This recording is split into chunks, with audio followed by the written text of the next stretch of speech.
Hello, denizens. Welcome to Former Network Executive Reaction. I want to talk today about Uncharted, the movie's terrible casting choices and why it succeeded anyway. Well, sort of. I'm going to tell you how it happened because while I wasn't there, I know how all this shit goes down. This is not a movie review, and I'm not going to comment on the performances of Tom Holland or that ex-white rapper. But first, I want to respond to a couple of comments I kept getting to my Amazon's Lord of the Things videos. An awful lot of you were having a problem with my comment about color-blind casting. Those of you who sarcastically questioned whether I'd be for recasting Black Panther with white actors, you do not understand what the term means. Colorblind casting does not mean substituting Will Ferrell for Nelson Mandela. It means that if I'm producing a generic cop or medical show, that I should be open to casting any actor for any character. No one is going to cast a white dude for Martin Luther King, as some of you snide assholes remarked. So, can we just stop? Thanks. Secondly, I continue to get comments that you lore guardians are absolutely certain that if the Amazon LOTR team had just stuck to lore, but we haven't seen the shows yet, then it would be a huge success and make lots of money. No, absolutely not. The Hobbit was a mediocre movie, but still made lots of money.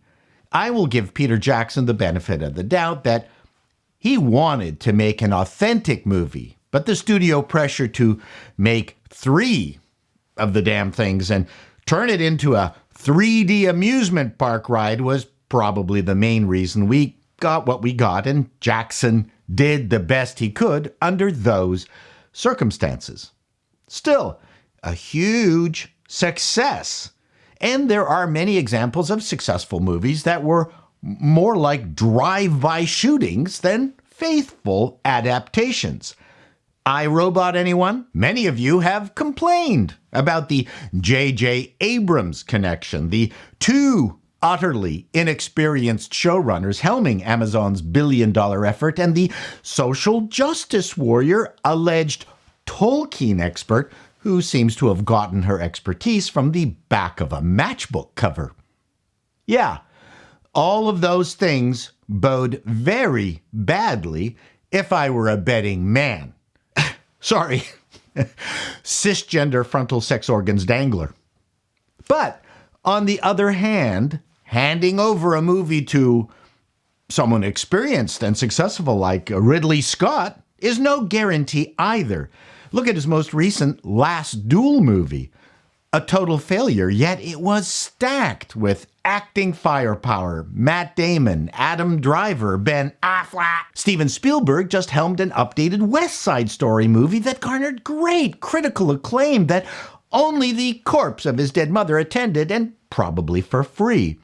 My point is that there are no guarantees, and you really need to wait for the finished product to be released. And I will bet anything that a very large percentage of you that have vowed in my comments to not watch the show at all and cancel your Amazon subscription, well, you will be there for the first episode for no other reason than to enjoy the train wreck or hate watch it. In fact, a hate watch party might just be a blast. Yes, YouTube's specialty is for fan channels to feast endlessly on a corpse even before it's dead. And the thing is, which none of you will believe, the studios don't want to make crap, don't think they are making crap, and have a long history of bankrolling flops by unique, interesting filmmakers like Aronofsky, Anderson, Lynch, and Cuarón. Fight Club was a flop. Mulholland Drive was a flop. The Iron Giant was a flop. I'm not here to defend any or all of the studios, even Amazon, home to The Boys and the wonderful Mrs. Maisel. But because it's become fashionable to hate on the Rings of Power, which so far really does look awful, I will defend the central tenet of the industry. One just doesn't know. Still, I am continually stupefied at studio decisions that seem to undermine any possibility of success. And the track record of recent woke entertainment has been dreadful. Late Night with Lily, anyone? The arrogance of the woke Helmers of Rings of Power just astounded me. Getting back to Uncharted, finally, how did we end up with Tom Holland and Mark Wahlberg as Nathan Drake and Victor Sully Sullivan, respectively? At face value, they are nothing like the two characters we have grown to love in the Uncharted video game series. I mean, there have been four of these goddamn games. It's not as if the characters were not fully realized. How did this happen? Movies and TV shows can be in development for years. They can change producers, directors, actors, writers. It can morph through many visions. A project that actually makes it through to the screen or your TV set is more a function of the stars aligning than anything else. This property has been floating around Sony Pictures for years. Many people will have had their greasy, dirty fingerprints all over the script. Meanwhile, Tom Holland, aka Spider-Man, a Sony property, absolutely explodes, and Sony figures Tom is an opener and the key to cutting down on the Maalox consumption at headquarters. Okay, let me pause here and explain to you what opening a movie means. I mean, to any of you who don't know. There are, at any given time, only a few, not tiny actors, but like a few actors that can open a movie. That means purely on their own fame, charisma, track record, that they will bring a huge audience in the first weekend at least. After that, it's up to the movie to carry the box office. Some actors that could open past and present films historically include Tom Hanks, Burt Reynolds, Will Smith, Audrey Hepburn, Cary Grant, Humphrey Bogart, Meryl Streep, Dwayne Johnson, Jim Carrey, Julia Roberts, Tom Cruise, especially. Maybe even Keanu Reeves, just as long as he stops saying yes to those Wachowski con artists. Even with the advent of Star Wars, which proved you didn't need stars to have big success, studios will seek comfort in having an opener. So I'm guessing Sony anointed Tom Holland as the guy who could open Uncharted and turn it into a franchise. And on that basis alone, a studio will pony up millions of dollars to give the green light. Now, the poor director that has a script he or she thinks is pretty good gets a call from Sony HQ. Hey, hi. Yeah, the good news is it's been green lighted. Yeah, it's a go. The bad news is that you have to rewrite it because we got Tom Holland on board.